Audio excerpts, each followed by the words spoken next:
ஆயிரத்து நிகழ்ச்சிக்கு உங்களை அன்போடு வரவேற்கின்றோம் நேயர்களே. துணைவேந்தர்கள் நியமனம் ஆளுநரின் உரிமையா அல்லது உள்நோக்கமா என்ற தலைப்பில் தான் இன்றைய ஆயிரத்து நிகழ்ச்சியில் விவாதிக்க இருக்கிறோம். இந்த தலைப்பு எழுவதற்கான, இந்த விவாதம் எழுவதற்கான காரணம் என்ன?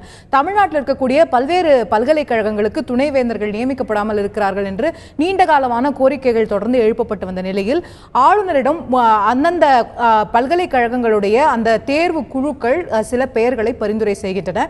அதற்கு பிறகு ஆளுநர் அந்த நபர்களை 3 பரிந்துரை செய்யப்பட்ட நபர்களை அழைத்து நேர்காணல் நடத்துகிறார். அந்த நேர்காணலுக்கு பிறகு மதுரை காமராஜ் பல்கலைக்கழகத்திற்கும் சென்னை மெட்ராஸ் யூனிவர்சிட்டி என்று அழைக்கப்படக்கூடிய சென்னை பல்கலைக்கழகத்திற்கும் துணைவேந்தர்கள் நியமிக்கப்படுகிறார்கள்.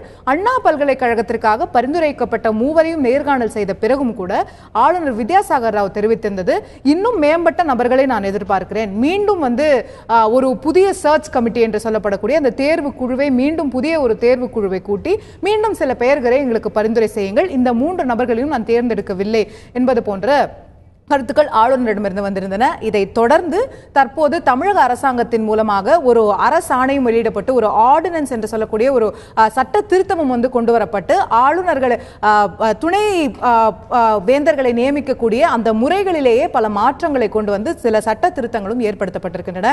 இந்த புதிய சட்ட விதிகளின்படி ஒரு கட்டாயம் ஒரு உச்சநீதிமன்ற அல்லது உயர்நீதிமன்ற நீதிபதியோ ஒரு எமினன்ட் எஜுகேஷனிஸ்ட் என்று சொல்லக்கூடிய ஒரு மிகப்பெரிய கல்வியாளரோ அந்த குழுவில் ஒருவராக இருந்தாக வேண்டும், கவர்னருடைய பிரதிநிதியாக இருந்தாக வேண்டும், என்ன கால வரையறைக்குள் அந்த குழு அமைக்கப்பட வேண்டும், ஒரு ஆளுநருடைய ஒரு துணைவேந்தருடைய பதவிக்காலம் முடிவதற்கு முன்பாகவே அந்த புதிய துணைவேந்தர் யார் என்பதற்கான விஷயங்களே அந்த குழு தேர்வை தொடங்கிவிட வேண்டும், அந்த தேர்வும் முடிந்துவிட வேண்டும் அந்த பதவிக்காலம் முடிவதற்குள்ளாகவே. இப்படி பல்வேறு விஷயங்களை கோடிட்டு காட்டி தமிழகத்தில் இருக்கக்கூடிய பல்வேறு பல்கலைக்கழகங்களுக்கு தற்போது ஒரே நியமன முறை என்பது போல யூனிவர்சிட்டி ஆஃப் மெட்ராஸ் நீங்களாக மற்ற அனைத்து பல்கலைக்கழகங்களுக்கும் ஒரு துணைவேந்தர்களுக்கான நியமன முறைகளை மாற்றி அமைத்து தற்போது தமிழக அரசாங்கம் ஒரு புதிய சட்ட திருத்தத்தையும் கூட கொண்டு வந்திருக்கிறது.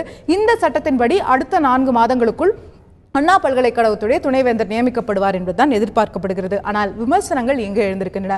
ஆளுநருடைய செயல்பாடு இதில் சரியாக இருந்திருக்கிறதா? ஆளுநர் ஏற்கனவே குழு பரிந்துரைத்த அந்த அத்தனை பெயர்களையும் நிராகரிக்கக்கூடிய அதிகாரம் அவருக்கு இருக்கிறதா, அல்லது இது மாநிலத்துடைய உரிமையில் மத்திய அரசு தலையிடக்கூடிய விஷயமாக இருக்கிறதா என்ற சில விமர்சனங்கள் எழத் தொடங்கி இருக்கின்றன.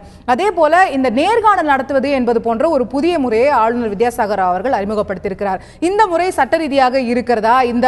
இந்த நேர்காணல் என்பது ஒரு டிரான்ஸ்பரண்டான ப்ராசஸாக இருக்கிறதா? இப்படி பல்வேறு கேள்விகள் தொடர்ந்து எழுகின்றன. இதையெல்லாம் தாண்டி துணைவேந்தர்களுடைய நியமனங்கள் தமிழகத்தில் ஒட்டுமொத்தமாகவே கேள்விக்குள்ளாகி இருக்கிறதா? துணைவேந்தர் நியமனங்களில் அரசியல் தலையீடுகள் இருக்கின்றனவா? இப்படி பல்வேறு கேள்விகளும் கூட இந்த பிரச்சனையை ஒட்டி பல்வேறாக எழுந்திருக்கக்கூடியதை நாம் பார்க்கிறோம். இவை அத்தனையும் இன்றைய நிகழ்ச்சியில் நாம் விவாதிக்கலாம் நேயர்களே. நிகழ்ச்சியில் நம்மிடையே பங்கெடுக்கக்கூடிய விருந்தினர்கள் சாமானியர்களின் பிரதிநிதியாக திரு நந்தகுமார் அவர்கள், அதே போல பாரதிய ஜனதா கட்சியின் சார்பாக திரு நாராயணன் அவர்களும், கல்வியாளர் திரு ரமேஷ் பிரபா அவர்களும் நம்மிடையே இணைகிறார்கள். இன்னும் சற்று நேரத்தில் சட்டமன்ற உறுப்பினர் திரு முருகுமாறன் அவர்களும், அதே போல காங்கிரஸ் கட்சியைச் சேர்ந்த திரு அமெரிக்க நாராயணன் அவர்களும் நம்மிடையே இணைய இருக்கிறார்கள். மூவரையும் முதற்கட்டமாக நிகழ்ச்சிக்கு வரவேற்கின்றேன். திரு ரமேஷ் பிரபா அவர்கள்ட்ட ஆரம்பிக்கலாம்னு நினைக்கிறேன். ஒரு துணைவேந்தர் நியமன முறையிலேயே மாற்றங்கள் வந்திருக்கு, அந்த பல சட்ட திருத்தங்கள் அதெல்லாம் இருக்குது. பட் இந்த ப்ராசஸ் இப்போ நம்முடைய ஆளுநர் செய்திருக்கக்கூடிய 2 நியமனங்களை செஞ்சிருக்கிறாரு. ஒரு யூனிவர்சிட்டிக்கு மட்டும் மீண்டும் சில பெயர்களை கொடுங்க அப்படின்னு சொல்லி கேட்டிருக்கிறாரு. இந்த இன்டர்வியூ நடத்துறது, இந்த மாதிரி விஷயங்கள்லாம் புதுசான ப்ராசஸாக பார்க்கப்படுது. இந்த நடந்து முடிந்த ப்ராசஸை நீங்க எப்படி பாக்குறீங்க? ஆளுநருடைய செயல்பாடு, ஒரு இந்த இன்டர்வியூஸோ இல்ல அவர் இந்த பரிந்துரைகளை மீண்டும் கேட்டிருக்கிறதோ ஒரு சரியான நடைமுறை, இந்த சட்ட திருத்தங்கள்லாம் ஒரு தேவையான சீர்திருத்தம் கொண்டு வந்திருக்கிறார் அப்படின்னு பாக்குறீங்களா, ஒரு தேவையற்ற தலையீடா பாக்குறீங்க? இது 2 விதமாக பார்க்கணும். ஒன்று என்னன்னு கேட்டிங்கனாக்கா, ஒரு 3 பல்கலைக்கழகங்களுக்கு ஒரே நேரத்தில் ஒரு விஷயங்கள் நடக்கும்போது 2 நியமிச்சுட்டு 3வதுக்கு மட்டும் மாற்றணுங்கிறது முதல்ல அதுவே அடிப்படையில் கொஞ்சம் சந்தேகத்தை ஏற்படுத்துது. அது சரியாங்கிறது தெரியல.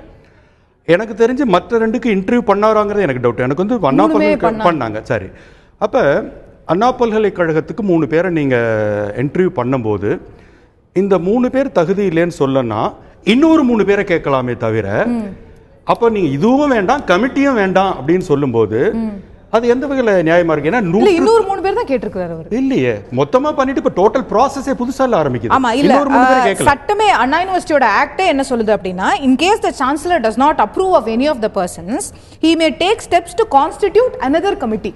he may, but அதுல இன்னொரு 3 பேர் இருக்காங்களே, 100 சொச்ச பேர் இல்ல இன்னொரு கமிட்டியை கான்ஸ்டிட்யூட் பண்ணலாம்ங்கறதே அது கமிட்டி இன்னொரு என்னத்துக்குன்னு கேக்குறேன் நான். இதுல இன்னொரு 3 பேர் கேட்க முடியுமே நான் கேக்குறேன். இதே கமிட்டியே இன்னொரு 3 பேர் நீங்க 100க்கு மேற்பட்டவர்கள் தமிழ்நாட்டோட பெஸ்ட் ஸ்காலர்ஸ் ஃபுல்லா அப்ளை பண்ணிருக்காங்க. ஆனா இது அப்ளிகேஷன் நியாயமா பாத்தீங்கன்னா சர்ச் கமிட்டியோட வேலை என்னன்னா அது சர்ச் பண்ணணும்.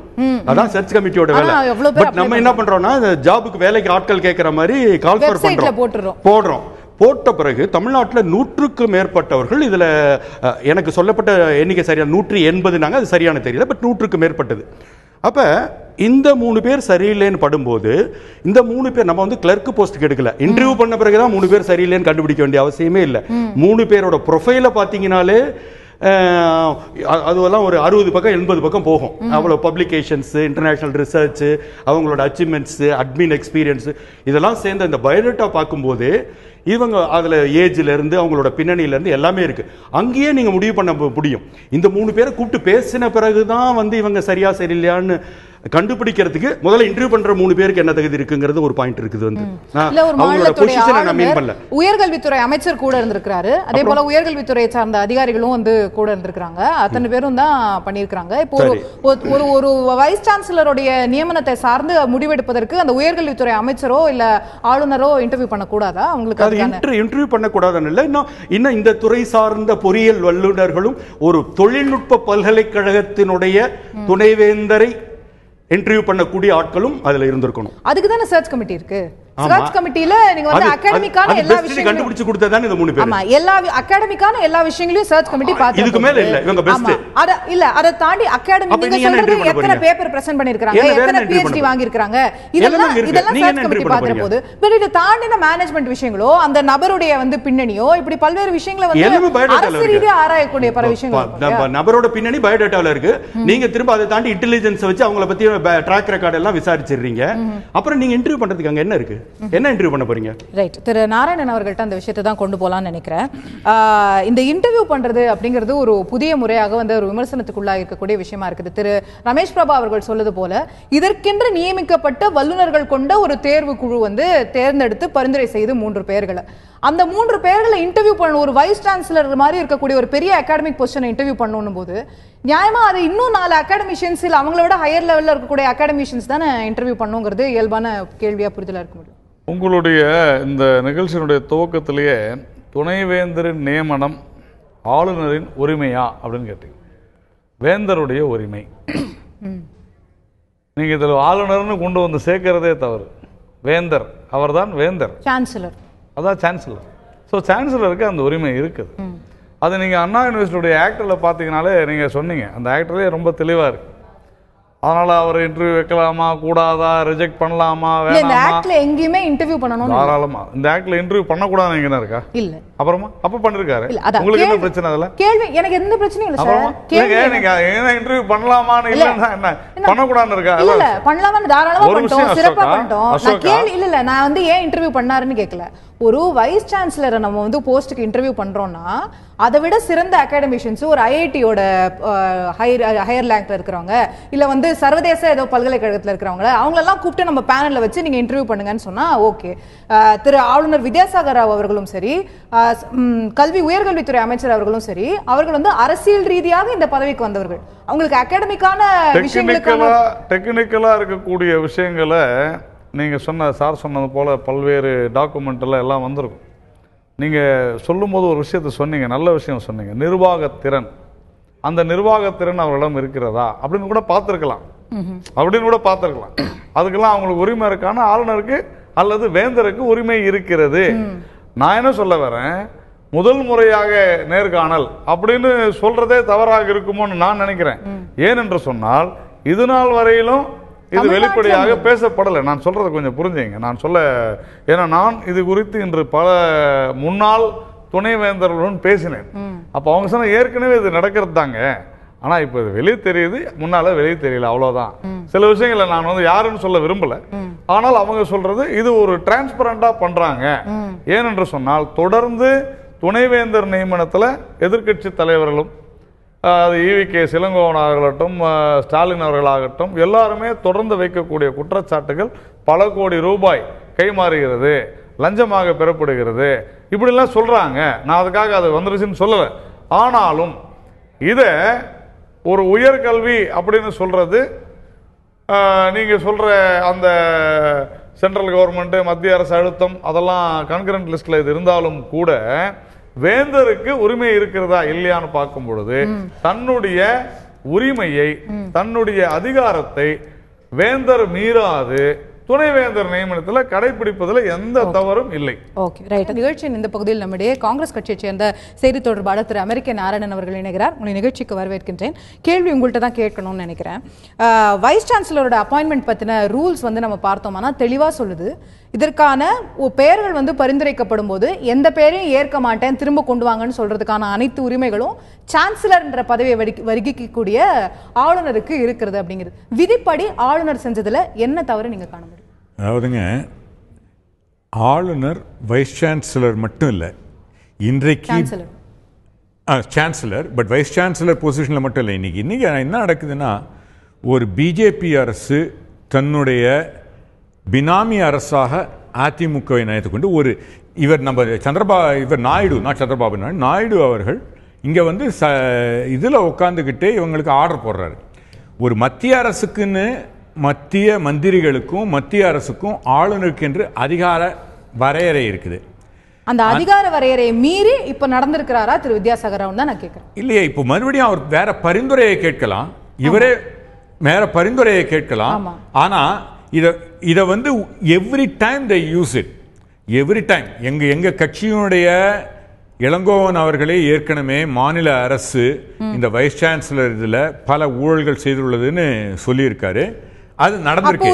அதை தடுக்காமல் நிறுத்த வேண்டியது ஆளுநருடைய பொறுப்பு. ஆனால் இன்று அதிகார வரம்புகளை மீறி இது ஒரு இல்ல all I am saying is இது ஒரு எக்ஸாம்பிள் தான். இல்ல sir, it is there in black and white. அவர் ஆளுநர் சான்சலர் பதவியில இதை செய்யலாம்.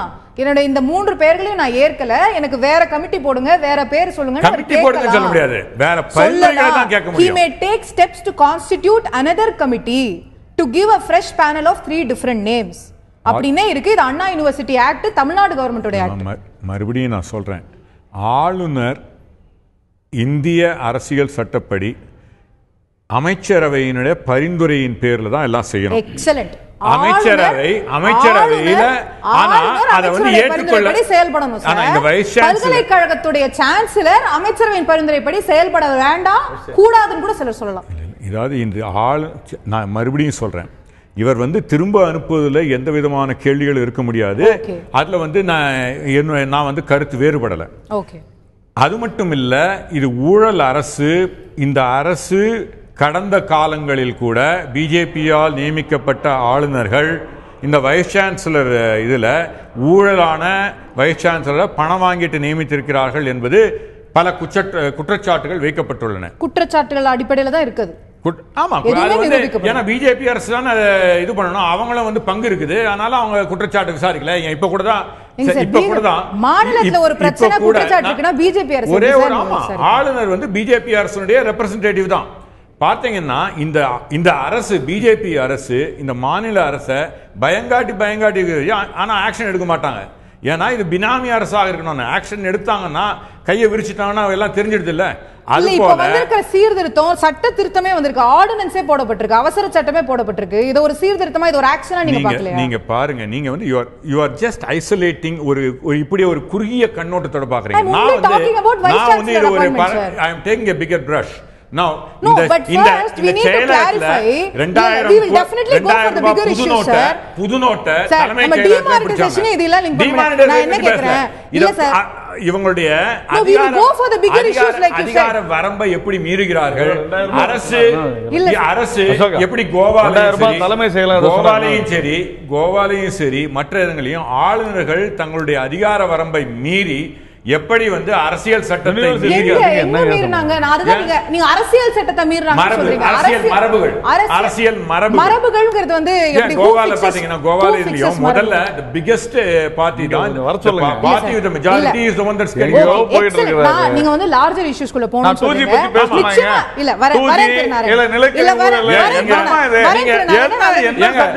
இல்ல நம்ம larger issues குள்ள இது பணம் இங்க வாங்கின அந்த பணப்பெட்டி இது பண்ணாங்க அத கூட நீங்க பேசலாம்.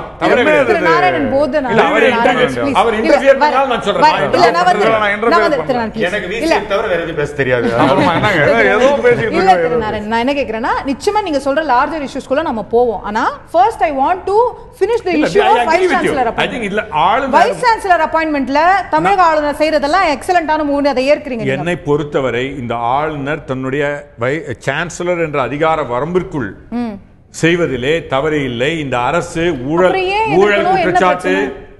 குற்றச்சாட்டு உள்ள வைஸ் சான்சலர் நியமனத்தில் பல கடந்த காலங்களில் சரி இப்பொழுது எப்படி நடந்திருக்கிறது ஒன்றும் இல்லை. ஆனால் கடந்த காலங்கள் நிச்சயமாக நடந்தது. ஆனால் அதை விசாரிக்காமல் விட்டது பிஜேபி அரசு என்பதை நான் ஞாபகப்படுத்துகிறேன். அதுக்காக அவங்க மேல் நடவடிக்கை எடுக்காமல் விட்டது பிஜேபி அரசு. அவர்களுடைய ஆளுநர் இந்த ஆளுநர் என்ன செய்வார்னு நாங்கள் பார்க்கிறோம். இப்பொழுதைக்கு அவர் திருப்பி அனுப்பதை பற்றி நான் குற்றம் சொல்லவில்லை. ஆனால் பல இடங்களிலே அவர் அதிகார வரம்பை மீறுகிறார்கள். இந்த அரசு பிஜேபி பினாமி அரசாக இருக்கிறது. இவர்கள் பயமுறுத்திக்கிட்டு எப்படி தங்களுடைய காரியங்களை சாதிக்க பல இடங்கள் அதிகார வரம்பை மீறுகிறார்கள். ஆனா இந்த விஷயத்துல மீறல அப்படிங்கிறது உங்களோட முதல். ஓகே, நான் திரு நந்தகுமார் அவர்கள்ட்ட கேட்க விரும்பக்கூடிய விஷயம், இந்த ஒரு அப்பாயின்மெண்ட்ஸ் இது வந்து நீண்ட நாட்களா பெண்டிங் இருந்த ஒரு விஷயம். இப்போ வந்து 2 யூனிவர்சிட்டிக்கு அப்பாயின்மெண்ட் நடந்திருக்கு. ஒரு யூனிவர்சிட்டியில தான் வந்து இவ்வளவு பிரச்சனைகளும் ஓடிட்டு இருக்கு. இது வந்து உரிமையா தலையீடா அப்படின்னு பல்வேறு கோணங்கள்ல இது வந்து பார்க்கப்படுது. ஒரு சாமானியரா உங்களுடைய பார்வை? அதாவது சாமானியர் அப்படின்றத விட நானும் அண்ணா யூனிவர்சிட்டி கீழே முன்னாள் மாணவன் அப்படின்ற முறையில், அதாவது மாணவர்களுக்கு எந்த விதமான பிரச்சனையும் இப்போதைக்கு இருக்கக்கூடாது. அதாவது போன வருஷம் முடித்தவங்களுக்கு, போன வருஷம் மே மாதம் எக்ஸாம் எழுதி முடித்தவங்களுக்கு அந்த ஒரு வருஷத்துக்குள்ளே அவங்க ஏதாவது வேலைக்கு போகணும், ஏதாவது ஹையர் ஸ்டடீஸ் அப்ளை பண்ணணும் அப்படின்னாலும் ஒரு கோர்ஸ் கம்ப்ளீட் சர்டிஃபிகேட் அப்படின்னு ஒன்று கொடுப்பாங்க டெம்பரவரியாக. அதுக்கப்புறம் வந்து ஒன்ஸ் எல்லா சப்ஜெக்ட்லையும் பாஸ் ஆன ரிசல்ட் வந்த பிறகு ப்ரொவிஷனல் சர்டிஃபிகேட்னு ஒன்று கொடுப்பாங்க. அது டெம்பரரி பர்பஸ் ஃபார் இன்டர்வியூ தான். அதை வச்சுக்கிட்டு ஒரு மேக்ஸிமம் ஒரு 1 இயருக்கு தான் அதை வச்சுக்கிட்டு ஏதாவது ஒரு கம்பெனிக்கு போக முடியும். ஒரு கம்பெனியில் இன்டர்வியூ அட்டன் பண்ணி செலக்ட் ஆகியிருந்தாலும் கூட ஒரு பர்டிகுலர் அந்த 1 இயரில் வந்து அந்த டிகிரி சர்டிஃபிகேட்டை கேட்பாங்க, நம்ம கண்டிப்பாக கொடுத்தாகணும். இப்போ வந்து அதே மாதிரி 1 இயரில் எனக்கு கொடுத்துருவாங்க அப்படின்ற ஒரு கம்பெனியில் ஜாயின் பண்ணியிருக்கிற ஸ்டூடெண்ட்ஸ் முடித்தவங்க எல்லாரும், பாஸ் அவுட்ஸ் எல்லாருமே வந்து ஒரு இக்கட்டான சூழ்நிலை இருக்குது. அதையும் தாண்டி வெளிநாட்டுக்கு அப்ளை பண்ணுறவங்க, எம்எஸ் படிக்க போகிறவங்களுக்கு அந்த சர்டிஃபிகேட் மஸ்ட்டாக இருக்கும். அவங்கள பொறுத்த வரைக்கும் வந்து வெரிஃபிகேஷன் பண்ணும்போது என்னென்ன சர்டிஃபிகேட் இருக்குது அப்படின்னு தான் பார்ப்பாங்க. நம்மளோட பிரச்சனை வந்து அவங்களுக்கு தெரியாது. அப்படிங்கும்போது டிகிரி சர்டிஃபிகேட் இல்லை அப்படிங்கும்போது எதனால் இல்லைன்ற அவங்களுக்கு கேட்குறதுக்கு தோணாது, ஜஸ்ட் ரிஜெக்ட் பண்ணிடுவாங்க. இந்த மாதிரியான பிரச்சனைகள்லாம் இருக்குது இதில். அப்புறம் வந்து பார்த்தீங்கன்னா இந்த ப்ரொவிஷனல் சர்டிஃபிகேட், டிகிரி சர்டிஃபிகேட் பதிலாக வந்து ப்ரொவிஷனல் சர்டிஃபிகேட்டை வச்சு நம்ம வேலைக்கு போகிறோம் அப்படின்னா வந்து அது ப்ரொவிஷனல் சர்டிஃபிகேட்டே ஒரு சின்னதாக இருக்கும், அது குவாலிட்டியாக இருக்காது. ஆக்சுவலாக ஒரு சின்ன சைஸில் தான் இருக்கும். அதை வந்து ஃபேக் பண்ணுறதுக்கு ஈஸியாக இருக்கும். அந்த டிகிரி சர்டிஃபிகேட்டில் எம்பெல்லம், இந்த ஃபோட்டோ அதெல்லாம் போட்டுமே கூட எனக்கு நான் 2010 பாஸ் அவுட் போது எனக்கு என்ன சொன்னாங்கன்னா வந்து அந்த டிகிரி சர்டிஃபிகேட் வந்து வாட்டர் ப்ரூஃப் உள்ளது, கிழியாது, அந்த நேம் எல்லாம் அழியாது அப்படின்ற மாதிரிலாம் சொன்னாங்க. பட் நான் வாங்கி 2 வருஷத்துலயே வந்து என் போட்டோ இல்ல. அதுல ப்ரொவிஷனலோட குவாலிட்டி ஒரு பக்கம் இருந்தாலும் ப்ரொவிஷனலுக்குன்னு ஒரு டைம் ஃப்ரேம் தான் இருக்கு. எது வரைக்கும் ப்ரொவிஷனலை பயன்படுத்த முடியும், எதுக்கு பிறகு டிகிரி வேணும்னு இருக்கு. ஆமா, அது எவ்வளவு டைமுக்கு இருக்குன்னு இது வரைக்கும் தெரியல, நாங்களும் அதை பார்த்ததில்லை. ஏன்னா எங்களுக்கு 1 இயர்க்குள்ள வந்து டிகிரி சர்டிஃபிகேட் கொடுத்துருவாங்க. அதனால வந்து அதை நாங்கள் ஒரு பெருசா எடுத்துக்கல. பட் இப்போ இருக்க சுச்சுவேஷன்ல வந்து அந்த இப்போ இருக்க கரண்ட் பாஸ் அவுட் ஸ்டூடெண்ட்ஸ் என்ன பண்ணுவாங்க அப்படின்றதுல ஒரு பெரிய பிரச்சனை இருக்கு. அதனால இப்போ வந்து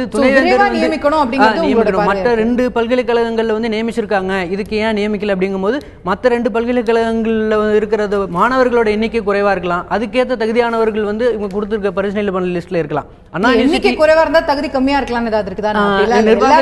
சிறப்பான விஷயங்களை தான் நம்ம எதிர்பார்க்கிறோம். நிர்வாக திறமை எல்லாத்தையும் பொதுவா பார்ப்பாங்கன்னு நினைக்கிறேன். பட் அண்ணா யூனிவர்சிட்டி அப்படி 400 எண்ணிக்கையான காலேஜஸ் இருக்கு, நிறைய பேர் இருக்காங்க.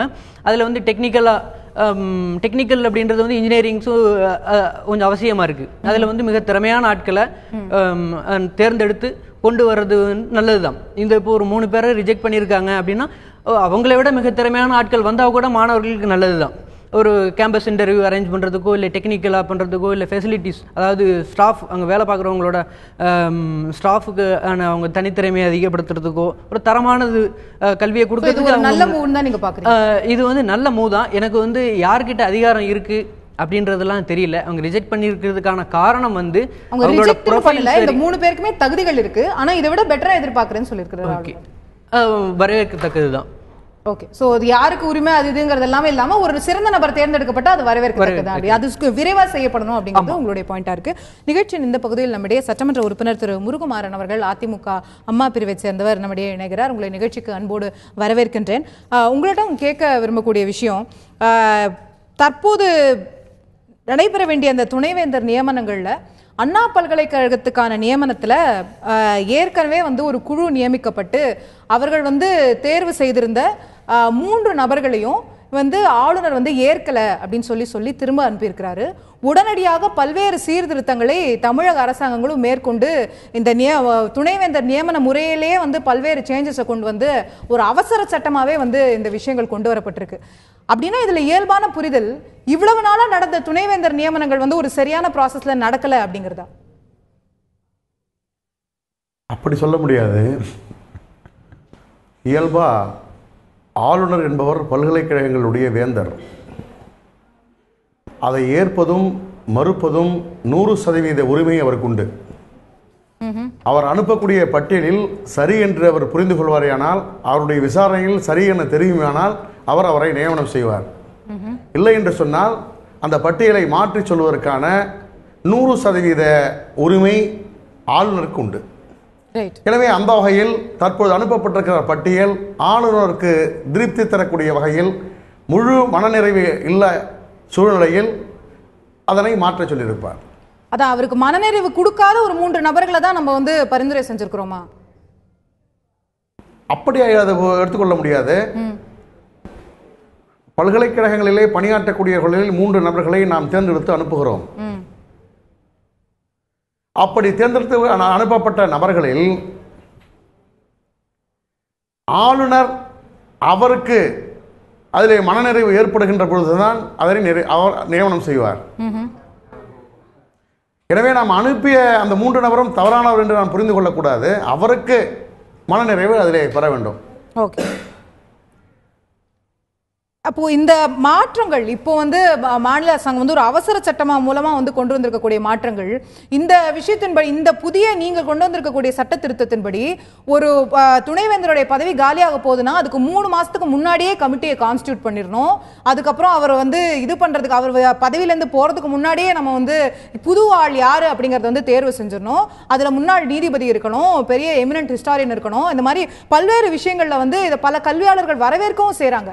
ஆனா இந்த விஷயங்கள் முன்னாடியே செய்யப்பட்டிருந்தா இந்நேரத்துக்கு அண்ணா பல்கலைக்கழகத்துக்கு துணைவேந்தர் இருந்திருப்பார் இல்லையா?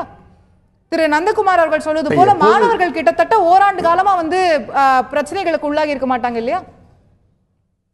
இல்ல, பல்கலைக்கழகங்களில் துணைவேந்தர்கள் இல்லாத காரணத்தினால் துணைவேந்தருடைய பொறுப்புகளை பதிவாளர்கள் கவனித்துக் கொண்டிருக்கிறார்கள். மாணவர்களுடைய நலனை பாதிக்கக்கூடிய வகையில் அங்கே எந்த விதமான சூழலும் இருக்காது. அது சேர்க்கையாக இருந்தாலும் சரி, தேர்வு முறைகளாக இருந்தாலும் சரி, விடுதி நடைமுறைகளாக இருந்தாலும் சரி, கல்வி நடைமுறைகளாக இருந்தாலும் சரி, தொடர்ந்து கண்காணிக்கப்பட்டு முறையே நடைபெற்று வருகிறது. ஆனால் துணைவேந்தர் இருக்கை காலியாக இருக்கின்றது. எனவே துணைவேந்தர் இருக்கை காலியாக இருப்பதற்கு ஆளுநர் இப்போது சொல்லியிருக்கக்கூடிய நடைமுறைகளை அரசு ஏற்று ஒரு புதிய உத்திகளை கொண்டு ஒரு 3 மாதத்திற்கு முன்பாகவே நாம் இந்த நடவடிக்கையை தொடங்குவேனால் அவருடைய பணி நிறைவு பெறுகிற பொழுதே புதிய துணைவேந்தரை நியமிக்கக்கூடிய வாய்ப்பை பல்கலைக்கழகத்துல you can correct me if I am wrong திரு ரமேஷ் பிரபா, நீங்களும் அகாடமிக் கவுன்சிலோடைய தலைவர் துணைவேந்தர், அந்த பல்கலைக்கழகத்தோட அட்மிஷன்ஸ்ல இருந்து எல்லா விஷயங்களுக்கும் எல்லா கமிட்டிகளுக்கும் தலைவர் வந்து துணைவேந்தர், அதோடைய ஃபண்ட்ஸ்ல இருக்கக்கூடிய கமிட்டிக்கு கூட அந்த கவுன்சிலுக்கு கூட தலைவர் துணைவேந்தர். துணைவேந்தர் இல்லாம தீனு ரெஜிஸ்ட்ராருமே எல்லா விஷயங்களையும் பாத்திர முடியும்னா நமக்கு துணைவேந்தரே தேவையில்லை. அப்படி சொல்ல முடியாது. நீங்க துணைவேந்தர் இல்லாமே பார்த்திட முடியுமா அப்படிங்கிறதுக்கு இல்ல. துணைவேந்தர் இல்லாத பட்சத்தில் அவருடைய பணிகளை அன்றாட அலுவலர்களை கவனிக்க வேண்டிய பொறுப்பு அந்த குழுவுக்கு இருக்கிறது. பல்கலைக்கழக அகாடமிக் கவுன்சில் அந்த குழுவுக்கு இருக்கிறது. ஒரு முதல்வர் இல்லை என்று சொன்னால் முதல்வருக்கான பொறுப்பு ஏற்பதை போல, ஒரு தலைமை ஆசிரியர் இல்லை என்று சொன்னால் உதவி தலைமை ஆசிரியர் பொறுப்பேற்பதை போல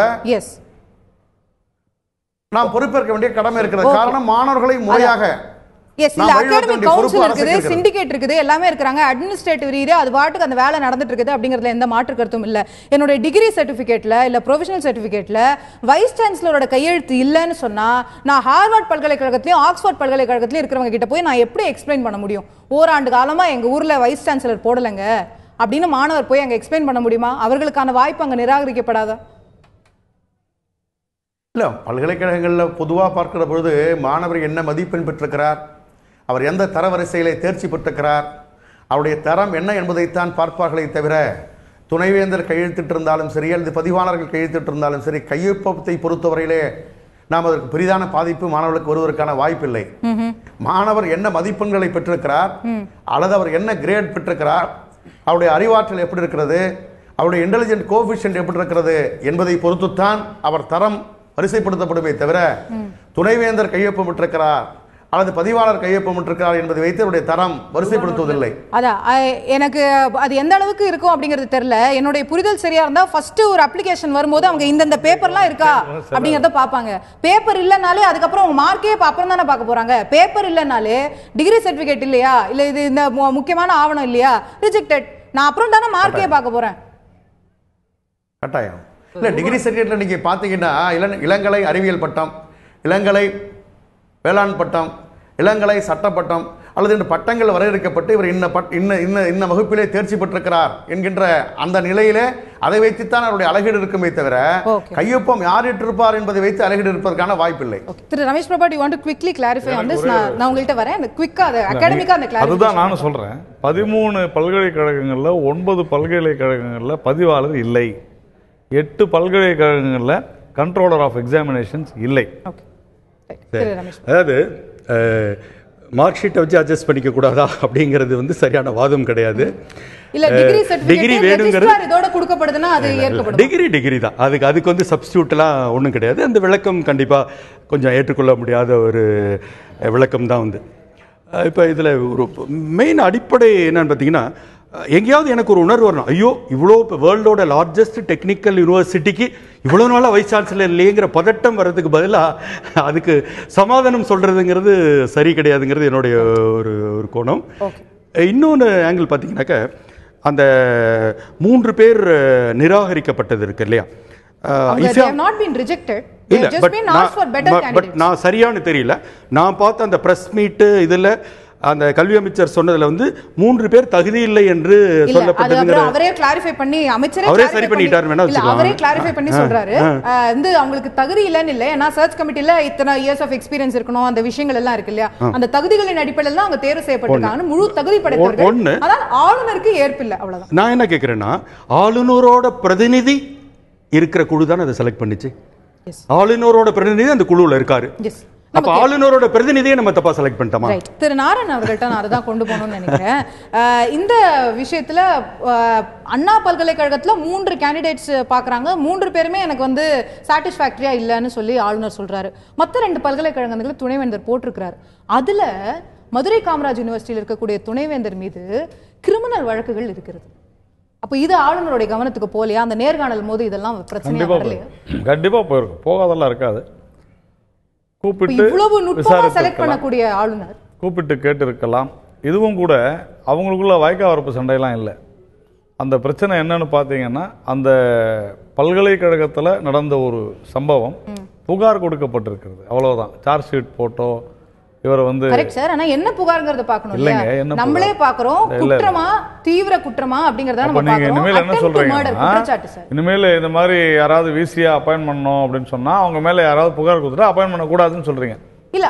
அவங்க நான் என்ன கேக்குறேன்னா, இவ்வளவு விஷயங்களை வந்து கூர்ந்து கவனிக்கக்கூடிய வேந்தர், பல்கலைக்கழகத்தின் வேந்தர், அத கூர்ந்து கவனித்து தகுதிகளுடன் கொடுக்கப்பட்ட 3 பேர்கள் அந்த ஏற்கலன்னு சொல்றாரு. அரசாங்கம் உடனடியாக இருக்குது, நோ क्वेश्चंस ஆஸ்க்ட், ஓகே ஆளுநருக்கு திருப்தி இல்லையா, ஃபைன், நாங்க மாத்தி கொடுக்குறோம். ஆனா மற்ற அவர் தேர்ந்தெடுத்திருக்கக்கூடிய நபர்கள் எப்படி இருக்காங்கன்னு பார்க்கும்போது ஒருவர் மேல அட்டெம்ப்ட் மர்டர் சார்ஜ்.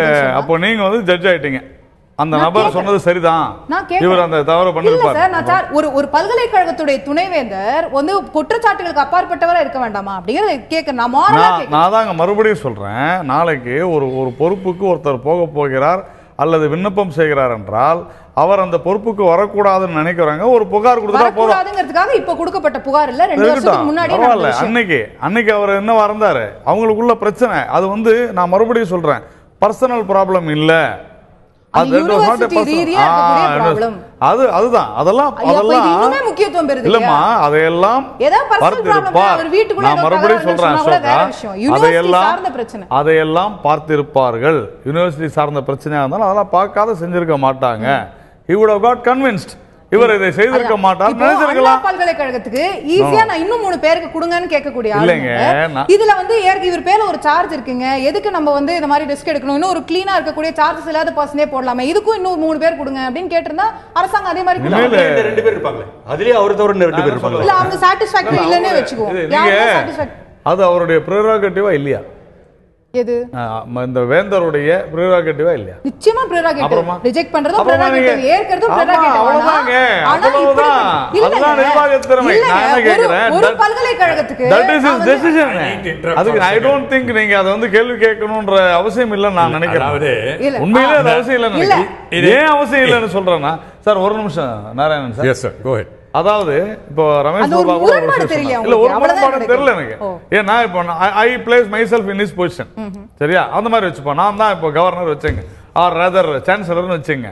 அப்போ மதுரை காமராஜர் யூனிவர்சிட்டியில 3 வருது. அப்போ நான் பார்க்குறேன், நான் அங்கே ஒரு ஜட்ஜா இருக்கலாம், அசோகா இல்லை, ஆனால் நான் இருக்கலாம். ஏன்னா நான் தான் அதை டிசைட் பண்ணும்.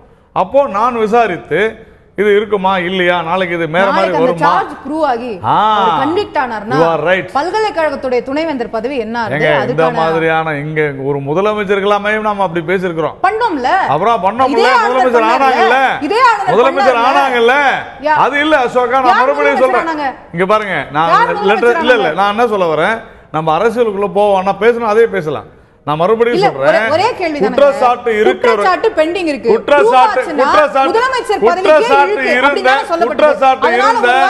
குற்றச்சாட்டு இருந்த ஜெயலலிதா முதல்வர் ஆனாரா இல்லையா? அப்ப என்ன கேட்டாங்க? குற்றச்சாட்டு தானே இருக்குது, ஏன் ஆக கூடாது? அப்போ ஒருவேளை ஆளுநர் நீங்க கேட்டீங்க இல்லையா, அமெரிக்க நாராயணன் சொல்றாரு ஆளுநர் பிஜேபி, ரோசையா பிஜேபில இருந்தவரா? என்னங்க பிஜேபியால் அப்பாயிண்ட் செய்யப்பட்டவர், அவரால் நியமனம் செஞ்சோற்று கடனை ஆத்திரர் அவர் காலம் முடிந்த பிறகு என்னங்க சொல்றாரு? நான் கண்டிப்பா உங்ககிட்ட வரேன். Give me 2 minutes. ரோசையா பத்தி பேசணும்.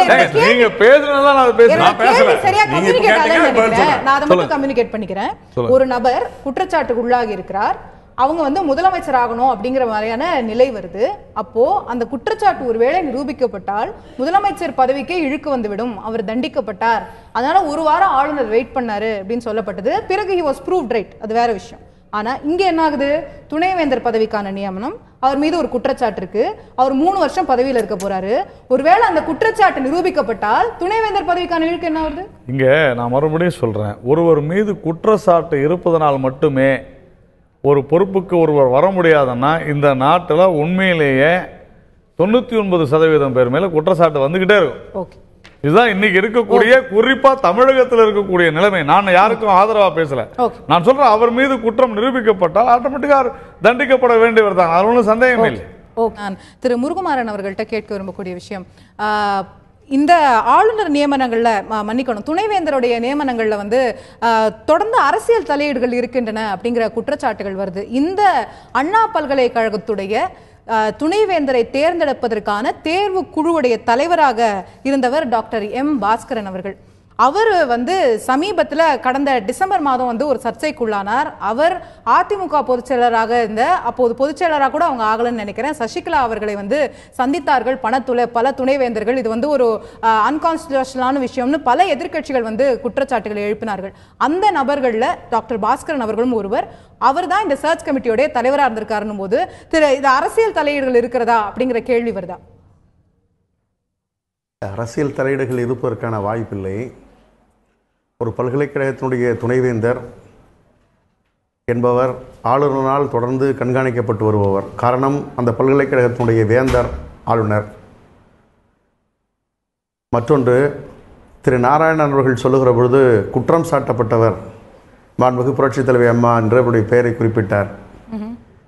அவர் மக்கள் மன்றத்தில் நின்று 7.5 கோடி தமிழ் மக்களால் வாக்களிக்கப்பட்டு தேர்ந்தெடுக்கப்பட்ட மக்கள் பிரதிநிதி. மக்கள் பிரதிநிதியை அவர் ஒழுக்கமானவராக இருந்தாலும் குற்றம் சாட்டப்படாதவராக இருந்தாலும் கூட மக்கள் அளிக்கக்கூடிய தீர்ப்பினை ஏற்றுத்தான் அரசு நிர்வாகத்தை நாம் இயக்க முடியும். ஆனால் பல்கலைக்கழகத்தினுடைய துணைவேந்தர் என்று பொறுப்பு வகிக்கக்கூடியவர்கள் குற்றச்சாட்டுக்கு உள்ளாதவராக இருப்பார்களேயானால் அது முழுமையான ஒழுக்கத்திற்குரிய ஒரு தன்மையை அந்த பல்கலைக்கழகம் பெறும். உதாரணத்துக்கு சொல்ல வேண்டும் என்று சொன்னால் குற்றம் சாட்டப்பட்ட யார் அதை செய்திருந்தாலும் அவர் ஆளுநர் தவறு. கரெக்ட், நான் அவர் கூட ஒத்துக்கிறேன்.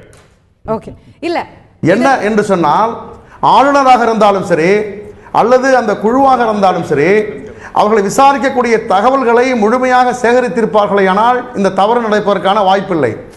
ஒருவேளை அவர் குற்ற பின்னணியில் இருக்கிறார், குற்றம் சாட்டப்பட்டிருக்கிறார் என்கின்ற தகவல் அவர்கள் தகவல் திரட்டப்படுகின்ற பொழுது தெரியாமல் இருந்திருக்கலாம். அந்த அடிப்படையிலே அது நியமனத்திற்கு வழிவகுத்திற்குமே தவிர சொல்றீங்க இல்லையா? என்னை பொறுத்தவரையில் அப்படி குற்றம் சாட்டப்பட்டவர்கள் கல்வித்துறையில் பொறுப்பேற்பது என்பது சரியாக இருக்காது. ஒரு உதாரணத்துக்கு சொல்ல வேண்டும் என்று சொன்னால் பல்கலைக்கழகத்திலே ஒரு மாணவர் இருக்கிறார். அந்த மதுரை காமராஜ் பல்கலைக்கழகத்துக்கு அந்த துணைவேந்தரை நியமிச்சிருக்க கூடாதுன்றது உங்களுடைய நிலைப்பாடாக இருக்குது. ஆனா நான் கேட்டது ஒரு பொதுவான கேள்வி. ஒட்டுமொத்தமாகவே துணைவேந்தர்கள் நியமனத்தை அரசியல் தலையீடுகள் இருக்கின்றனவா அப்படிங்கிற கேள்வி தொடர்ந்து எழுந்துட்டு வருது. சசிகலா அவர்களை பல்வேறு பல்கலைக்கழகங்களைச் சேர்ந்த துணைவேந்தர்கள் சென்று சந்திக்கிறார்கள். அதுல ஒருத்தர் தான் இந்த அண்ணா யூனிவர்சிட்டி விசிக்கான சர்ச் கமிட்டியோட தலைவரா இருக்கிறாரு. அப்படின்னு சொல்லும்போது இதுல துணைவேந்தர் நியமனத்துல வந்து அரசியல் தலையீடு இருக்குதான்ற கேள்வி இல்ல. நீங்க சொன்ன மரியாதைக்குரிய சின்னம்மா அவர்கள் அன்றைய தினம் தமிழகத்தினுடைய முதலமைச்சராக அவருக்கான ஒரு வாய்ப்புக்குரிய வேட்பாளராக அவர் நிறுத்தப்பட்டார். சட்டமன்ற உறுப்பினர் அவங்க சந்திச்ச சமயத்துல என்னுடைய நினைவு சரியா இருந்தா அவங்க அதிமுக பொதுச் செயலராக கூட ஆகல. இல்ல, அதிமுகவுடைய பொதுச் செயலாளராக ஆவறதுக்கான வாய்ப்புகளை பெற்றிருந்தார். அப்ப யாருமே முன்மொழியல சார். அதிமுக பொதுச் செயலாளர் அவங்க எங்க சந்திக்கணும்? அப்படியே இருந்தா கூட அதிமுக பொதுச் செயலாளராக ஆகக்கூடிய வாய்ப்பு இருக்கக்கூடிய நபரை துணைவேந்தர்கள் வந்து ஏன் சந்திக்கணும்? ஒரு பல்கலைக்கழகத்தினுடைய துணைவேந்தர் அதிமுகவுடைய பொதுச் செயலாளரை சந்திக்க கூடாது அல்லது திமுகவுடைய தலைவரை சந்திக்க கூடாது அல்லது அதிமுகவுடைய தலைவரை சந்திக்க கூடாது என்பது மரபல்ல. அந்த அதிமுகவுடைய தலைவர் சொல்லையோ அல்லது அதிமுகவுடைய தலைவர் சொல்லையோ அல்லது காங்கிரஸ் கட்சியை சார்ந்த தலைவர் சொல்லையோ பிஜேபி சார்ந்த தலைவர் சொல்படியோ இயக்குவதற்கான தலையாட்டி பொம்மையாகத்தான் அவர் இருக்கக்கூடாதே தவிர அவர் நட்பு ரீதியாக சந்தித்திருப்பார். சந்திப்பதில் தவறில்லை அப்படிங்கிறது உங்களோட பாயிண்டா அவங்க வந்து தனிப்பட்ட முறையில சந்திச்சிருக்கலாம் அப்படிங்கறது உங்களோட பாயிண்டா நான் எடுத்துக்கிறேன். உங்களோட பாயிண்டா நான் எடுத்துக்கிறேன். திரு நாராயணன் அவர்கள்ட்ட கேட்க விரும்பக்கூடிய விஷயம், அரசியல் தலையீடுகள் இருக்கிறதா துணைவேந்தர் நியமனத்துல கடந்த பகுதியில் நம்ம பேசிட்டு இருந்தோம். சசிகலா அவர்களை சந்தித்ததாக சொல்லப்படக்கூடிய டாக்டர் பாஸ்கரன் அவர்கள் தான் இந்த தேர்வு குழுவுக்கான தலைவரா இருக்கிறாரு. ஆளுநருடைய பிரதிநிதியாக நியமிக்கப்பட்டவர். ஆளுநருடைய பிரதிநிதியோட தான் இந்த செலெக்ஷன் ப்ராசஸ் எல்லாமே நடந்திருக்குது. அதுல தான் இந்த 3 பேரோட பேர் வந்திருக்குது. ஆனாலும் சாட்டிஸ்ஃபேக்ஷன் இல்லைன்னு சொல்றது ஒரு முரண்பாடு. சொன்னேன், ஆளுநருடைய பிரதிநிதியா பாஸ்கரன், ஹேமந்த் குமார் சின்ஹா ஐஏஎஸ் கவர்மெண்ட்டுடைய பிரதிநிதி, அதே மாதிரி கருமுத்து டி கண்ணன், இவங்க வந்து சிண்டிகேட் நாமினி எல்லாம், அதெல்லாம் ஓகே. இஷ்யூ என்னன்னா அதெல்லாம் ஓகேன்னா புரியல. இல்ல, அது அந்த செலக்ட் பண்ணவங்க குழுல ஆளுநரோட பிரதிநிதி இருக்கிறாருல்ல, இவர்கள் செலக்ட் பண்ணாங்க அப்படிங்கிறதுனாலே அதை ஏற்றுக்கொள்ள வேண்டும் என்கிற கட்டாயம் இல்லை. அதுதான் மறுபடியும் சொல்றேன். நீங்க ஆளுநர் ஆளுநர் ஆளுநர்ன்றீங்க, நான் வந்து வேந்தர் வேந்தர் வேந்தருடைய பிரதிநிதி. அப்போ அந்த வேந்தர் ஒரு பல்கலைக்கழகத்தினுடைய அப்பாயின்மெண்ட்டை செய்யும் பொழுது இதுல செய்யணும், அதுக்கு எதனா காரணம் இருக்கும். அந்த ஃபெயில் நான் பார்க்கல, நான் பார்த்துருந்தா அது வேலை என்ன காரணம்னு அசோக் நான் சொல்லியிருக்கலாம். அதனால அந்த மதுரை காமராஜர் பல்கலைக்கழகமோ சென்னை பல்கலைக்கழகமோ அதனுடைய இது பார்த்து அவர் சாட்டிஸ்ஃபை ஆயிருக்காரு. இதுல ஆகல, அவருக்கு உரிமை இருக்கிறதா இல்லையா, இவ்வளவுதான் விஷயம். அதை தாண்டி நம்ம யோசனை பண்றதுன்றது என்னை பொறுத்த வரைக்கும் தவறுன்னு நான் நினைக்கிறேன். ரைட். திரு அமெரிக்க நாராயணன் அவர்களுக்கு நான் கொண்டு போக விரும்பக்கூடிய விஷயம், தற்போது நியமிக்கப்பட்டிருக்கக்கூடிய மதுரை காமராஜ் பல்கலைக்கழகத்துடைய துணைவேந்தர் மீது குற்றச்சாட்டுகள் வந்து இருக்குது. திரு நாராயணன் அவர்கள் சொன்னது போல அது வெறும் எஃப்ஐஆர் வடிவத்தில் தான் இருக்குது. நம்ம அவருக்கான மெரிட்ஸ் அப்படின்னு பார்க்கும்போது அவர் வந்து மத்திய அரசாங்கத்துடைய பார்லிமெண்டரி அஃபேர்ஸ் மினிஸ்ட்ரியோட ரிசோர்ஸ் பர்சனாக இருந்திருக்கிறாரு, நேஷனல் இன்ஸ்டியூட் ஆஃப் யூத் டெவலப்மெண்ட்ல வந்து விசிட்டிங் ப்ரொஃபஸராக இருக்கிறாரு, பெரிய அந்த மாதிரி முக்கிய பல நிறுவனங்கள் இருந்திருக்கிறாரு. இளைஞர்களுடைய மேம்பாடு குறித்து அவர் ஸ்பெஷலைஸ் பண்ணி பல்வேறு திட்டங்களை வகுத்து செஞ்சிருக்கிறாருன்னு சொல்லும்போது பாசிட்டிவ் அம்சங்களை பார்த்தும் ஆளுநர் முடிவெடுக்கலாம் இல்லையா? பல பாசிட்டிவ் அம்சம் அவருக்கு இருக்கிறதுல யாரும் மறுக்க முடியாது. ஒரு இளைஞர்களின் வழிகாட்டி. நான் படிக்கச்ச ஞாபகம் இருக்கு, நேத்து சுந்தரவடிவேலு, அண்ணா பல்கலைக்கழகத்தை பொறுத்தவரை டாக்டர் அனந்தகிருஷ்ணன், அப்புறம் பார்த்தீங்கன்னா குழந்தை விவிசி குழந்தைசாமி, இவர்களை போன்றவர்கள் இருக்குச்சே, இவர்கள் வந்து அப்பழுக்கில்லாதவர்கள். அவர்கள் மேலே எந்த விதமாக, அதாவது ஒரு தலை நிமிர்ந்து இவர் தான் என்னுடைய வைஸ் சான்சலர்னு சொல்லக்கூடிய வாய்ப்பு தமிழகத்தில். இவர் சொன்னார் 199 பேருக்கு தமிழகத்தில் இந்த மாதிரி எஃப்ஐஆர் இருக்குன்னு. நான் சொல்கிறேன், அந்த ஒரு இது அப்பழுக்கெல்லாம் 1% இருக்காங்கல்ல, ஏன் அவங்கள தேடி கண்டுபிடிக்க முடியல? ஏன் இந்த அழுக்கு அது சரியா தவறானதுக்கு நான் போக விரும்பல.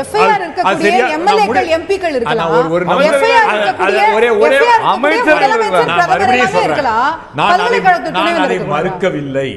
ஆனால் அதாவது அந்த 1% இருக்காங்கல்ல, இவர் திரும்ப மற்ற இதுங்களை கேட்டார்ல, ஏன் இதுக்கு கேட்கல? அது ஏதோ உள்நோக்கம் இருக்கும் போல. ஏன்னா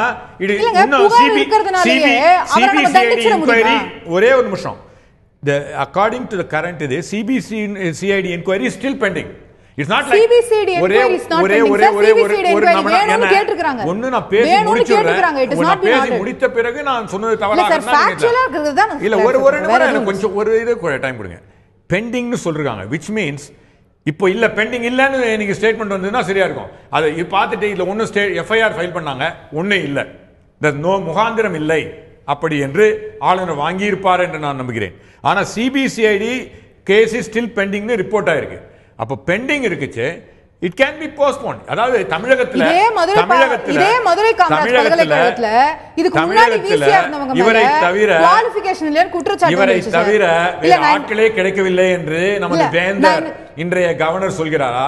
இவர்களுக்கு வந்து இப்ப சொன்னாரு பாஸ்கர், நீங்க தெளிவா சொன்னீங்க, அரசியல் இது தமிழகத்துல கடந்த இந்த அரசு இல்ல, பல ஆண்டுகளாக, ஒரு 10 ஆண்டுகளாக சொல்லலாம், வேந்தர் நியமனத்தில் அரசியல் தலையீடு வந்து எல்லாம் அரசியல்வாதிகள் இருக்குச்சு, அரசியல் தலையீடு இருக்குன்னு மறுக்க முடியாது. ஆனால் ஒரு தமிழகத்தில் பணம் வாங்கி வேந்தர் நியமனம் செய்யப்படுகிறது. அதுக்கு வந்து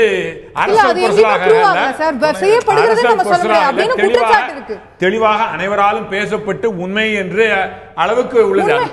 உண்மை என்ற அளவுக்கு நீதிமன்றத்தில் ப்ரூவ் ஆகும்.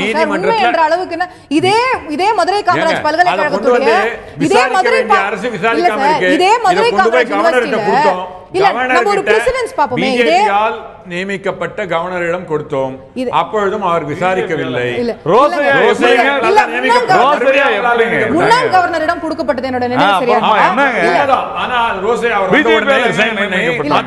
இல்ல, நான் என்ன கேக்குறேன்னா, இதே மதுரை காமராஜ் பல்கலைக்கழகத்துல முன்னாள் துணைவேந்தர் மேல வந்து ஒரு குற்றச்சாட்டு வருது. அவங்க வந்து அப்பாயின்மெண்ட் சரியில்லை, அவங்களுக்கு குவாலிஃபிகேஷன் இல்லாம தப்பா அப்பாயின்ட் பண்ணிட்டாங்கன்னு சொல்லி மெட்ராஸ் ஹைகோர்ட் அவங்க அப்பாயின்மெண்ட் சரியில்லைன்னு சொல்லுது. ஆனா சுப்ரீம் கோர்ட்டுக்கு போன பிறகு சுப்ரீம் கோர்ட் என்ன சொல்லுது? இல்ல அவங்க அப்பாயின்மெண்ட் கரெக்ட் தான் சொல்லுது. அப்ப நம்ம எதையுமே முன்கூட்டி ஜட்ஜ் பண்ண முடியாது இல்லையா? நம்ம எஃப்ஐஆர் இருக்கு, ஹைகோர்ட் ஆர்டரே சுப்ரீம் கோர்ட் மாறுது. நம்ம எஃப்ஐஆர் வச்சுட்டு சொல்ல முடியுமா ஒருத்தர் சரியில்லைன்னு? அதாவது இது சட்டப்படி கரெக்டானா சட்டப்படி கரெக்ட் தான், நான் எப்படி மாற்றுன்னு சொல்ல முடியும். ஆனா தர்மப்படி கரெக்டா? இதை விட தர்மப்படி சரியா? இதை விட பெட்டரா செய்ய முடியும். இதாவது இவருக்கு வந்து இவர் பார்ட் டைம் கவர்னர், பிஜேபிக்கு தமிழகத்திற்கு ஒரு முழு கவர்னர் அப்பாயிண்ட் பண்ண கூட தமிழகத்துக்கு மேல அக்கறை இல்லாத ஒரு பிஜேபி, பினாமி ஆட்சி நடத்துகின்ற பிஜேபி, இவர்களுக்கு பாஸ்கர் என்ற அரசியல்வாதியால் நியமிக்கப்பட்டவர் மீண்டும் you don't let me even finish this. No, I'm asking you a factual question, sir. What is the factual question? Is there something called part-time governor நம்ம கான்ஸ்டிடியூஷன்ல? இவர் எத்தனை ஸ்டேட்டுக்கு கவர்னர்? 2. அப்புறம் என்ன அப்படி இருக்கலாம். அப்ப என்ன ஃபுல் டைம் கவர்னரா? ஆமா சார். நீங்க ஃபுல் டைம் கவர்னர்னு சொல்றீங்களா? ஆமா சார். என்ன அதிகாரம் அவருக்கு குறைவு? மக்கள் மன்றத்துல சொல்லுங்க, அத மக்கள் நல்லா புரியுறாங்க. ரெண்டு ஸ்டேட்டுக்கு ஒரே கவர்னர் இருக்காரு. ஃபுல் டைம் கவர்னர் கோர்ட்லயே சொல்லேன்னு சொல்லுங்க. மக்கள் கிட்ட சொல்லுங்க. மக்கள் ஒத்துக்கிட்டோம். இன்னைக்கு நீங்க இது இன்னைக்கு இது முடிந்த உடனே நீங்க மக்கள் கிட்ட கேளுங்க, தமிழக கவர்னர் பார்ட் டைம் கவர்னரா ரெண்டு ஸ்டேட்டுக்கு இருக்காரு, ஃபுல் டைம் கவர்னரா இருக்காங்க, மக்கள் தீர்ப்பு என்னன்னு சொல்லட்டும். அப்ப ஒவ்வொரு நியமனத்துக்கும் நம்ம வந்து மக்கள் கிட்ட வந்து கேட்க போறோம். நான் என்ன கேக்குறேன், அரசியல் சாசனப்படி by the constitution of India I am speaking. நான் மறுபடியும் சொல்றேன், கான்ஸ்டிடியூஷன் படி எனக்கு அதை குறை சொல்ல இது இருக்கா இல்லையா? கோர்ட்ல சொல்லுங்க, குறை சொல்கிறேன், அதை தான் சொல்றேன்.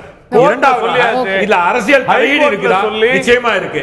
இவர் வந்து ஒரு நல்ல மாற்றத்தை கொண்டு வரணும்னாரு. ஆனா இந்த மாற்றத்தை கொண்டு வர விரும்பிய இன்றைய கவர்னர் வேந்தர் ஒரு குற்றம் சாட்டப்பட்டவரை இன்னும் விசாரித்து இல்லை என்று கிளியராக இல்லாதவரை மற்ற அண்ணா யூனிவர்சிட்டியில ஒரு நல்லவரை நியமிக்க வேண்டும் என்று மறுபடியும் நல்லவரையும் வல்லவரையும் நியமிக்க வேண்டும் என்று இந்த இருந்தவர்களை விட பெட்டராவை நியமிக்க வேண்டும் என்று இருந்தாரு. ஏன் இல்ல அவசரம் காட்டி அவரை நியமித்தார் என்பதுதான் கேள்வி. இதுல ஏதோ ஒரு அரசியல் காரணம் இருக்கிறது. எஃப்ஐஆர் போட்டு சார்ஜ் ஷீட்ல இருக்கிறவங்க தலைவரா ஏத்துக்கிறாங்க. என்னங்க இது? ஆமாங்க, நம்ம இவரு முன்னாடி இருந்தாரு. இந்த பிரதமர் மேல சார்ஜ் ஷீட் இல்லையா? ராகுல் சோனியா மேல இல்லையா? இல்ல அவர் சொன்னாலும் ஓகே, எனக்கு டைம் இல்ல. இல்லங்க சொல்லிதானே ஆகணும். இல்ல நான் லார்ஜர் கோர்ட்ல சொல்லிருக்கா இல்லையா அசோகா? நீங்க அதை கேட்டிருக்கணும். கோர்ட்ல நீங்க என்ன கேட்கறீங்க? அவர் சொல்லி தரார். கத்துக்குங்கமா சார், கோர்ட் தீர்ப்பளிக்கணும்ல. கோர்ட் ஏத்துக்குச்சா இல்லையா? Full time governor. ஓகே, இல்ல நான் கான்ஸ்டிடியூஷன் ஆஃப் இந்தியாவே சைட் பண்றேன். அவரோட ஏத்துக்காத பேசிட்டே இருக்காரு. நீங்க மக்கள் ஏத்துக்கறாங்க பாரு. கோர்ட் விட மக்கள் பண்றாங்க விஷயம். தப்பா சொன்னான்னு சொல்லுங்க. அப்போ காங்கிரஸ் கோர்ட்ல மதிக்கிறதுன்னு சொல்லுங்க. காங்கிரஸ் கோர்ட்டுகளை மதிப்பதில்லை. அவர் interpret gentlemen will please allow me, I have to take a break. நான் அடுத்து பேசணும்னா ஏதோ ஒரு கட்சியில சேர்ந்தா வரணும்னு நினைக்கிறேன். I'm very sorry திரு ரமேஷ் பிரபா, நான் டிரான்ஸ்பரன்சி குறித்த கேள்விகள் வரணும். இல்ல லார்ஜர் எஜுகேஷனல் ரிஃபார்ம்ஸ் பத்தி நம்ம பேச வேண்டியிருக்கு. Please allow me, after the break I will come right to you. நான் திரு ரமேஷ் பிரபா அவர்கள்ட்ட கேட்க விரும்பக்கூடிய விஷயம், இவ்வளவு பிரச்சனைகள் இவ்வளவு சர்ச்சைகள்லாம் பார்த்ததுக்கு அப்புறம் நீங்க ஒட்டுமொத்தமா ஒரு சீர்திருத்தம் வந்து இந்த துணைவேந்தர்கள் நியமனங்கள்ல தொடங்கி கல்வித்துறை இருக்கக்கூடிய பல நியமனங்கள்ல தேவை நினைக்கிறீங்க. What is the solution to this kind of issue? நீங்க கொஞ்ச நேரத்துக்கு முன்ன குறிப்பிட்டீங்க, இதற்கு முன்பு ஒரு வைஸ் சான்சலருக்கு வந்து பெரியார் பல்கலைக்கழகத்தில் டிரான்ஸ்பரண்டாக ஒரு முறை நடந்தது. அது எல்லாராலையும் புகழப்பட்ட ஒன்று. இப்போவுமே கூட அது நடந்திருக்க முடியும். இப்போ இந்த 3 பேரை நிராகரிக்கும் போது எந்த 3 பேர் எத்தனை 180 இந்த 3 பேர் வந்தாங்க, அந்த 180 பேர் யார், இந்த 3 பேர் யார், இவர்கள் ஏன் நிராகரிக்கப்பட்டார்கள்ங்கிறது டிரான்ஸ்பரண்டால் இருந்திருந்தால் சரியாக இருக்கும். இந்த அடிப்படையில் எவ்வளவு மார்க் போடுறோம்? நான் உங்களுக்கு சொல்றேன், நான் எனக்கு தெரிந்த ஒரு தகவலை சொல்றேன். இந்த 3 பேர்ல ஒரு 2 பேர் at least scholars. Doctor L Karunamoorthy, mechanical professor, college of engineering Guindy, பெரிய ஸ்காலர். எல்லா இடத்துலையும் அவர் வந்து அட்மின்ல தொடங்கி இதுல தொடங்கி பேப்பர் பப்ளிகேஷன்ஸ். இன்னொரு நபர் டாக்டர் ப்ரொஃபசர் மோகன், ஐஐடி ப்ரொஃபசர். இந்த 2 பேருமே கண்டிப்பாக நிராகரிக்க முடியாத ஸ்காலர்ஸ். நான் அதை உறுதிட்டு சொல்லுவேன். வந்து அவ்வளோ பேப்பர்ஸ் பப்ளிகேஷன். ஒரே ஒரு என்னன்னா 2 பேரும் மிக கை சுத்தமானவர்கள். சரியா? அது மட்டும் தான் நான் சொல்றேன், நான் வேற யாரையும் குற்றம் சாட்டல. 2 பேரும் மிக கை சுத்தமானவர்கள். சோ இதான் டிரான்ஸ்பரன்சி. அப்ப நியமிக்கப்பட்டிருக்கணும். நீங்க சொல்றதெல்லாம் உண்மையா இருந்தா நியமிக்கப்பட்டிருக்கணும். நான் சொல்றது உண்மையா இருந்தால உண்மை. இது டாக்குமெண்டட். நான் என்ன கதை இப்ப எழுதுறேன். நான் உங்களுக்கு இதுதான் சொல்றேன். அவர் மெக்கானிக்கல் ப்ரொஃபசர்ங்கிறது உண்மை, இவர் இது உண்மை. அவங்களோட 2 பேரோட பயோடேட்டாவும் வாங்கி பாருங்க, இது உண்மை. இதுல நான் சொல்றது உண்மையா இருந்தாங்கிறதுக்கு வேலையே இல்லையா? உண்மை. So then why were they not நீங்க தான் கேட்கணும். நீங்க தான் கேட்கணும். இல்ல சோ அப்ப இதுக்கு என்ன தீர்வுன்னு தான் நான் கேக்குறேன். இதுக்கு என்ன தீர்வு அப்படினா இப்ப ஒட்டுமொத்தமா ஆன்லைன் படுத்துறீங்க. இப்ப நீங்க புதுசா சொல்றீங்க பாருங்க, அது ஏதோ ஒரு தடாலடி மாற்றம் பண்ணிட்ட மாதிரி ஒரு நீதிபதி, ஓய்வு பெற்ற நீதிபதி ஒருத்தர் இதுன்னு வரும்போது இப்ப என்னன்னாக்க திரும்ப வந்து வேறு மாநிலத்தை சேர்ந்த ஒருத்தரை கொண்டாந்து கமிட்டியில போட்டுறீங்க. அவரு தமிழ்நாடு கருப்பா சவப்பான்னு தெரியாது. அப்ப திரும்ப என்னோட மண்ணின் மைந்தர் இங்க வர்றதுக்கான வாய்ப்புகள் குறைவு. அடுத்த வைஸ் சான்சலர் பீகார்ல இருந்து வேணாலும் வர்றதுக்கான, அண்ணா பல்கலைக்கழகத்துக்கான வைஸ் சான்சலர் பீகார்ல இருந்து வேணாலும் வரலாம். இந்த ஆபத்து தான் இப்ப நிர்வாகத்திறன் யாருக்கு இருக்குன்றதான. அது ஏன் எங்க ஊர்ல எக்கச்சக்கமா இருக்கு. எங்க ஊர்ல கோடிக்கணக்கா இருக்கு நிர்வாகத்திறன். நாங்க இது வரைக்கும் அந்த அண்ணா பல்கலைக்கழகத்தை நிர்வகிக்கலையா? எங்க கிட்ட விசி குழந்தைசாமி இல்லையா? எங்க கிட்ட அனந்த கிருஷ்ணன் இல்லையா? எல்லாரும் இது அசம்ப்ஷன் கிடையாது. நல்லா ப்ரூவ் பண்ணுவாங்க ஸ்காலர்ஸ். இல்ல நான் என்ன சொல்றேன், அவங்க பீகார்ல இருந்து வரலாம், மகாராஷ்டிரல இருந்து வரலாம், எங்க அந்த ஆபத்து இருக்கு. இல்ல அது எப்பவுமே அந்த ஓய்வு பெற்ற நீதிபதி தமிழ்நாட்டுல போட்டுக்கலாமே. இல்லங்க, நம்ம இதுக்கு முன்னாடி இருந்த சர்ச் கமிட்டியும் கூட வெளி மாநிலத்துல இருந்து பரிந்துரை செய்திருக்கலாம். அது ஆபத்து இருக்குன்னா அது யார் வந்தாலும் இல்ல நடக்கல. இது வரைக்கும் நடக்கலன்னு சொல்றது நம்ம இதுக்கு இனிமே நடந்துற கூடாதுன்னு பயப்படணும்ல. நடந்துற கூடாது, நடக்கிறதுக்கு முன்னாடி தான் பயப்பட முடியும். அதுக்கு முகாந்திரம் வேணும்ல. கண்டிப்பா முகாந்திரம் இருக்கு. என்ன ரீதியான முகாந்திரம்? இதான் தொடக்கம். இல்ல அதை எப்படி சொல்ல முடியும்? It's just an opinion. நம்ம வந்து நடக்கிறதுக்கு முன்னாடி தான் சொல்ல முடியும். நடந்துட்ட பிறகு நம்ம சொல்ல முடியாது. எந்த ஒரு பேசிஸும் இல்லாம நம்ம ஒரு குற்றச்சாட்டு சொல்ல முடியுமா? பேசிஸ் இருக்கு, கண்டிப்பா பேசிஸ் இருக்குது. இல்ல அது பேசிஸ் இருக்குன்றது உங்களுடைய ஒபினியனா இருக்கு. அதுதான் நான் திரு நாராயணன் அவர்கள்ட்ட இறுதியான கருத்தை பெற விரும்புறேன். இந்த ஒரு பொதுவாக ஆளுநருடைய செயல்பாடுகள் வந்து கிரிட்டிசைஸ் பண்ணப்படுறது நம்ம வந்து பார்க்கும்போது ஒன்று வந்து அவர் ஏன் எதுவுமே செய்ய மாட்டேன்றாரு அப்படிங்கிற கிரிட்டிசிசம் இருக்கும். ஆனால் இது போன்ற விஷயங்கள்ல ஓகே நான் ஒரு சீர்திருத்தம் கொண்டு வரேன் அப்படின்னு சொல்லி செஞ்சா திரு வித்யாசாகர் ராவா இருக்கட்டும், கிரண் பேடி அவர்களாக இருக்கட்டும், ஒரு ஆக்டிவா இயங்குறாங்க அப்படிங்கிறது வந்துட்டா உடனே அவங்க மேல கிரிட்டிசிசம் வந்துருது. அதாவது கிரண் பேடி அவர்களை பற்றி பலது பேசலாம், அது போனால் ஒரு பெரிய சப்ஜெக்ட் ஆகிடும். நல்லது செய்கிறத நிச்சயமாக வரவேற்கிறோம். ஆனால் அவர்களுக்கென்று தேர்ந்தெடுக்கப்பட்டவர்களுக்கென்று ஒரு இது உண்டு, ஆளுநருக்கென்று உண்டு. அதை மீறி தன்னை முன்னிறுத்தி கொண்டு தேர்ந்தெடுக்கப்பட்ட பிரதிநிதிகளை பின்னிறுத்தி செய்வது தவறு. அது வரையறைக்கு உட்பட்டது அல்ல. அதனால் அந்த கிரண்பேடியை பற்றி விட்டுருவோம். இங்கே இன்றைய ஆளுநரை பொறுத்தவரை சிலது இவர் வந்து சரியான இது இல்லைன்னு மாற்றி சொல்வதில் யாரும் அவர் அதிகாரத்துக்கு உட்பட்டதுன்றதுல எந்த விதமான மாற்றம் இல்லை. கடந்த காலங்களில் ஆளுநர்கள் வந்து கரப்ஷன் சார்ஜஸ் அதிகமாக வந்து பணம் வாங்கி கொடுக்கப்பட்டது என்று கூறப்பட்டதையும் மறுக்க முடியாது. ஆனால் எனக்கு இவர் இது தெரியாது. இவர்கள் கூறுவது உண்மையாக இருந்தால் 2 அப்பழுக்கற்ற 3 பேரில் 2 பேர் இருக்குச்சு.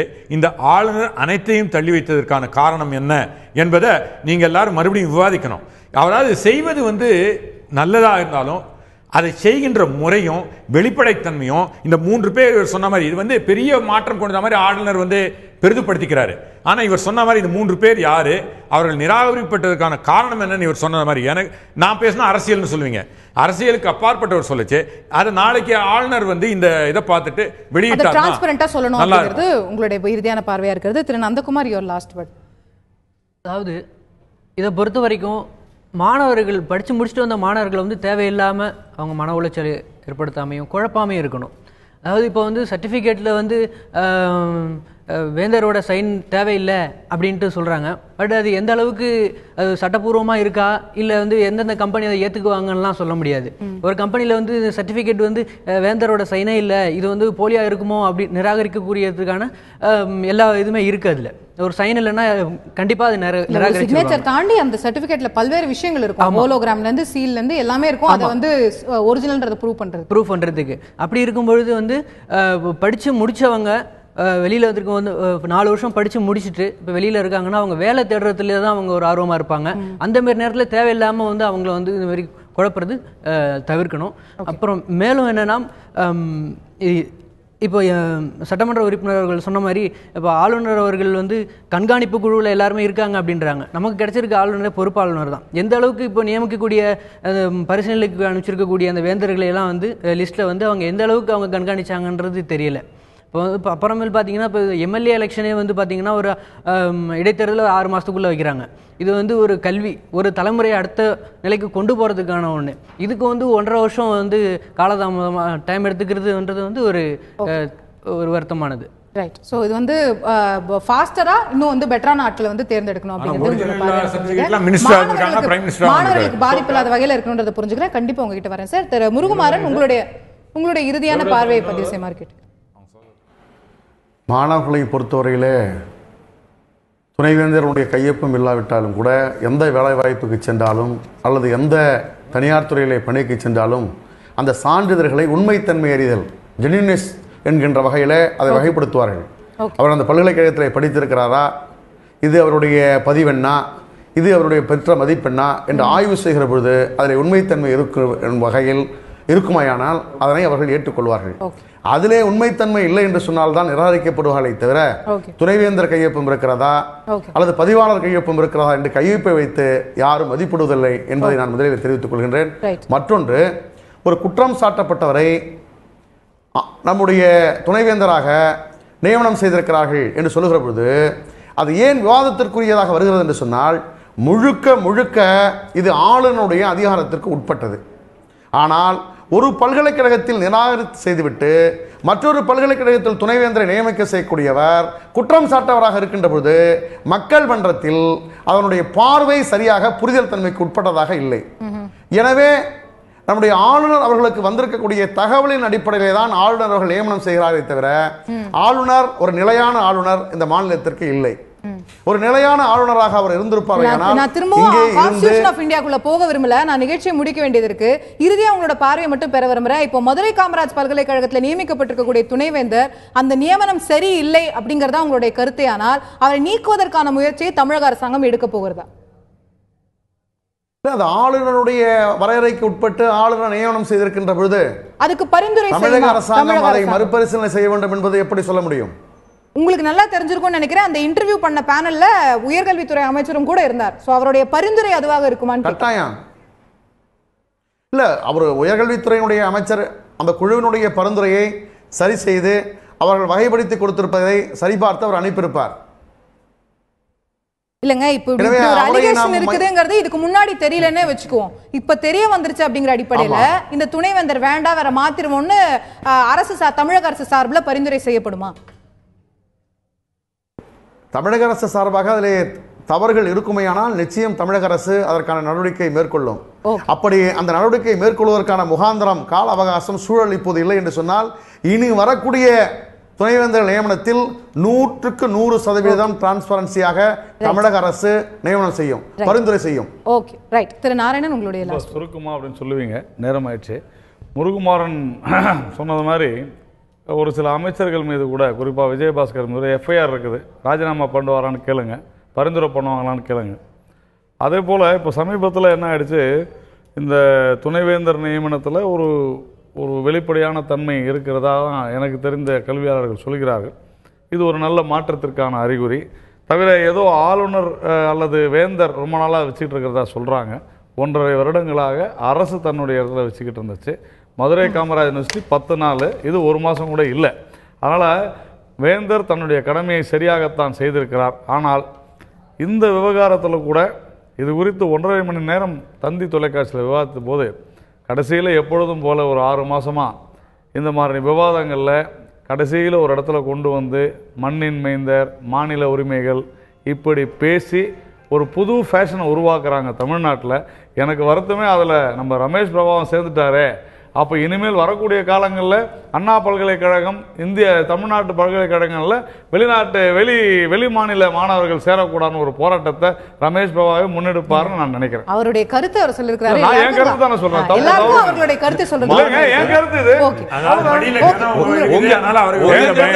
உங்க கருத்து என் கருத்து சொல்லாதீங்க. அதுதான் உங்க தப்பு. என் கருத்து தான். மாணவர்கள் எல்லா இடத்துலயும் நான் என் கருத்து தான் சொன்னேன். மாணவர்கள் கல்வியில கூட கொண்டு வந்த மண்ணின் மைந்தர், என்னுடைய மண்ணு, இதுதான் தொடர்ந்து தமிழகத்தில் வேண்டும் என்ற திட்டமிட்ட ரீதியில செய்யப்பட்டு வருகிறது. அதுல ரமேஷ் பிரபு இருக்காரு சொல்றதுல தவறு ஒண்ணு இல்லை. கல்வியிலும் கூட இல்ல, கல்விதான் முதன்மையானது.